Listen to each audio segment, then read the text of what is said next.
ഇന്നത്തെ ക്ലാസ്സിൽ നമ്മൾ നോക്കാൻ പോകുന്നത് നമ്പേഴ്സിലെ കുറച്ച് ടൈപ്സ് ആണ്. ഫസ്റ്റ് ആയിട്ട് വരുന്നത് നാച്ചുറൽ നമ്പേഴ്സ്, എണ്ണൽ സംഖ്യകൾ ഓർ നിസ്സർഗ സംഖ്യകൾ എന്ന് വെച്ചാൽ നമ്മൾ എണ്ണാൻ ഉപയോഗിക്കുന്ന സംഖ്യകളെയാണ് നമ്മൾ എണ്ണൽ സംഖ്യകൾ എന്ന് പറയുക. അത് 1 തൊട്ട് ഇൻഫിനിറ്റ് വരെയാണ്.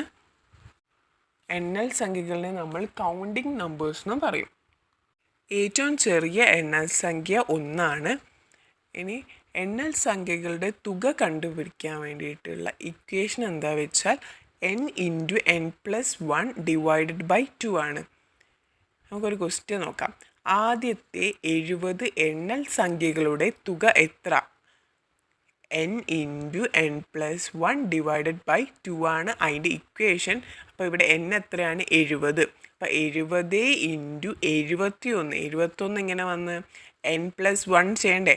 അപ്പോൾ 71 ഡിവൈഡഡ് ബൈ 2, അപ്പം 2485 കിട്ടും ഉത്തരം. ഇത് ഹോൾ നമ്പേഴ്സ് ഓർ അഖണ്ഡ സംഖ്യകൾ എന്ന് വെച്ചാൽ എണ്ണൽ സംഖ്യകളോടൊപ്പം 0 കൂടി ചേരുമ്പോൾ അവയെ അഖണ്ഡ സംഖ്യകൾ എന്ന് പറയുന്നു. ഏറ്റവും ചെറിയ ഹോൾ നമ്പർ 0. ആദ്യത്തെ 50 ഹോൾ നമ്പറിൻ്റെ തുക കണ്ടെത്താൻ വേണ്ടിയിട്ടുള്ള ഇക്വേഷൻ വരിക n/n-1 ഡിവൈഡഡ് ബൈ 2. അപ്പം 50 × 49 ഡിവൈഡഡ് ബൈ 2 ചെയ്ത് കഴിഞ്ഞാൽ 1225 കിട്ടും. ഹോൾ നമ്പേഴ്സിനെ നമ്മൾ നോൺ നെഗറ്റീവ് ഇൻറ്റീജേഴ്സിനും കൂടി പറയുന്നുണ്ട്. അതിൽ ഫ്രാക്ഷനോ ഡെസിമലോ ഇൻക്ലൂഡ് ചെയ്യുന്നില്ല. അതിനാണ് നമ്മൾ ഹോൾ നമ്പേഴ്സ് എന്ന് പറയുന്നത്. ഇരട്ട സംഖ്യകൾ, ഈവൺ നമ്പേഴ്സ്, രണ്ടിനോട് ഗുണിക്കാൻ പറ്റുന്ന നമ്പേഴ്സിനെയാണ് നമ്മൾ ഈവൺ നമ്പേഴ്സ് എന്ന് പറയാം. അതൊന്നെങ്കിൽ നെഗറ്റീവും ആവാം, അതേപോലെ പോസിറ്റീവും ആവാം. എക്സാമ്പിൾ 2, 4, 6, 8 ഒക്കെ ഈവൺ നമ്പേഴ്സിൻ്റെ എക്സാമ്പിളാണ്.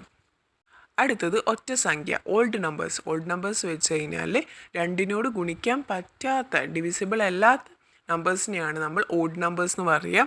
അതായത് 1, 3, 5, 7 ഒക്കെ അതിനുള്ള ഉദാഹരണമാണ്. അടുത്തത് പ്രൈം നമ്പേഴ്സ്, അഭാജ്യ സംഖ്യകൾ. അഭാജ്യ സംഖ്യകൾ എന്ന് വെച്ച് കഴിഞ്ഞാൽ ആ ഒരു നമ്പറിന് 2 ഫാക്ടേഴ്സേ ഉണ്ടാവുള്ളൂ. ഒന്നും പിന്നെ അത് ആ നമ്പറും ആണ്. ആ ഒന്നെങ്കിൽ 1 കൊണ്ടോ അല്ലെങ്കിൽ ആ നമ്പർ കൊണ്ടോ മാത്രമേ ഈ നമ്പേഴ്സ് ഡിവിസിബിൾ ആവൂ. അതിനെയാണ് നമ്മൾ പ്രൈം നമ്പേഴ്സ് എന്ന് പറയുന്നത്. ഏറ്റവും ചെറിയ പ്രൈം നമ്പർ 2 ആണ്. ഓൺലി ഈവൻ നമ്പർ അതിൽ വരുന്നത് 2 ആണ്. സ്മോളസ്റ്റ് ഓൾഡ് പ്രൈം നമ്പർ എന്ന് പറയുമ്പോൾ 3 ആണ്. 100 വരെയുള്ള ഒരു അഭാജ്യ സംഖ്യകൾ കാണാൻ വേണ്ടി ഒരു കോഡുണ്ട്. 4422322321.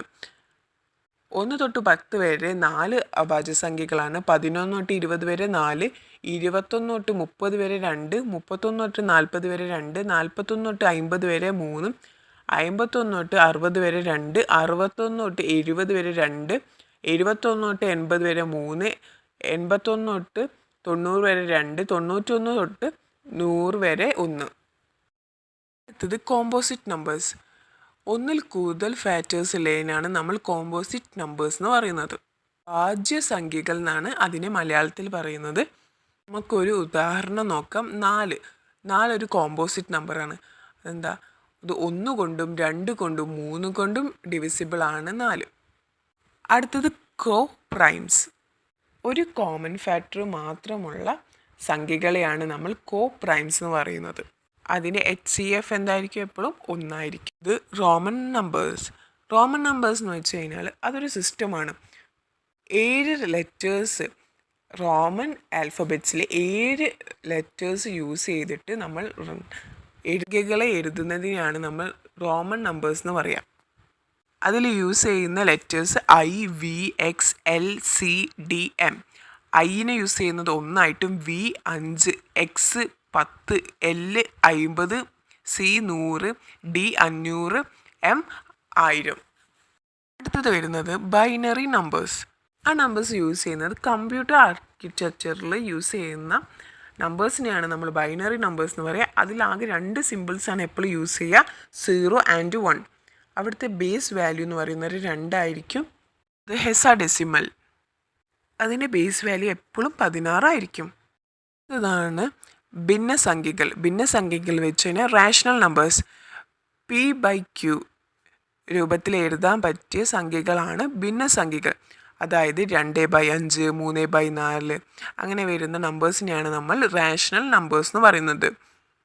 p/q രൂപത്തിൽ എഴുതാൻ പറ്റാത്ത നമ്പേഴ്സിനെയാണ് നമ്മൾ ഇറാഷണൽ നമ്പേഴ്സ് എന്ന് പറയുന്നത്. ഉദാഹരണത്തിന് √3, √2. അടുത്തതായിട്ട് ലാസ്റ്റായിട്ട് വരുന്നതാണ് പെർഫെക്റ്റ് നമ്പർ. പെർഫെക്റ്റ് നമ്പർ എന്ന് വെച്ചാൽ അതും അതിൻ്റെ ഡിവിസിബിളായ കാര്യങ്ങളും കൂടി നോക്കുന്ന സമയത്ത് അത് ഈക്വൽ ആയിരിക്കും. അതിൻ്റെ സം എപ്പോഴും ഈക്വൽ ആയിരിക്കും. എക്സാമ്പിൾ നോക്കാം. 6ൻ്റെ ഡിവിസിബിൾ നമുക്ക് നോക്കാം. 1, 3, 2. നമ്മൾ 1 + 2 + 3 ചെയ്ത് എത്ര കിട്ടുക? 6. 6 6ൽ പോവുമല്ലോ. അപ്പോൾ ഈ 6 ആ സെയിം നമ്പർ ഒഴിച്ച് ബാക്കി എന്തൊക്കെയാണോ അതിന് ഡിവിസിബിൾ ആയിട്ടുള്ളത് അത് കൂട്ടുന്ന സമയത്ത് നമുക്ക് ആ ഒരു സംഖ്യയാണ് കിട്ടുന്നതെങ്കിൽ അതിനെയാണ് നമ്മൾ പെർഫെക്റ്റ് നമ്പർ എന്ന് പറയുന്നത്. അടുത്തൊരു എക്സാമ്പിൾ നോക്കാം. 28. 28ൻ്റെ ഡിവിസിബിളായ എന്തൊക്കെയാണ്? 1, 2, 4, 7, 14. അതെല്ലാം കൂടി കൂട്ടിയാൽ നമുക്ക് 28 തന്നെ കിട്ടും. അപ്പം 28ഉം ഒരു പെർഫെക്റ്റ് നമ്പറാണ്.